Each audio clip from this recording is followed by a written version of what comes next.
A principle of yoga or of Ayurveda is to treat with opposites. So if I check in with my physical body and I notice some things, like maybe tightness in my hips, or maybe there's an imbalance in my right ankle or something like that, I can either abridge my workout and not do the same workout I was going to do, or at least now I've harvested that awareness around those things, and when I'm moving into something like a kettlebell swing, I'm aware of that imbalance or that sensation or something like that, and it helps create just more of a stable foundation. I'm coming to the workout from a place of awareness instead of a place of obligation or jumping right into it.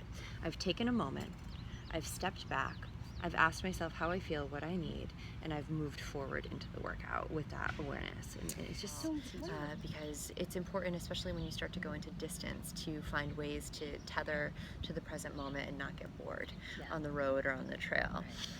A couple of different ways I like to do that is counting. So I'll count, and I'm a musician by trade as well, all through my life, and so oftentimes and I'm also a recovering aerobics instructor, if you will, so I gear toward the 8 count. Sometimes I'll count 1, 2, 3, 4, 5, 6, 7, 8, 1, 2, 3, the whole run. Wow. And I'll get to the end, and it's like when my mind starts to wander, I just come back to the counting. Yeah.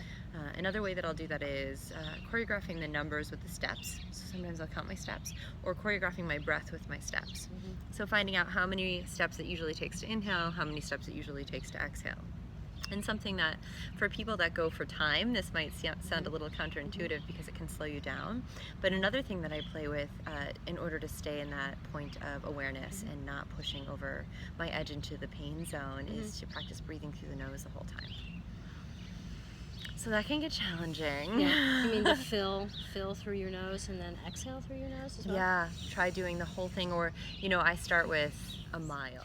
I'm a firm believer that we really do know. We know the difference between pain and pushing through an edge. And if we go into a run or a workout of any kind without stepping back and sending the message to our brain on the neurological level, like, you're okay, I'm going to take care of you, then we are more apt to go ahead and push through pain and maybe create a longer, more chronic pain. But if we step back and we set that intention right from the beginning, like, I'm here for you, me. I'm here for me, you know, then we'll know, I think, eventually, intuitively, when to stop.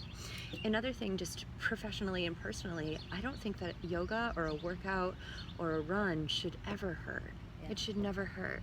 Life is short. If it's not fun, why are we doing it? And there is a difference between work and pain. There's a difference between effort and pain. And it's just honing in and getting finding that spot, kind of finding that sweet spot, which takes practice, I guess. It takes practice, and it takes presence.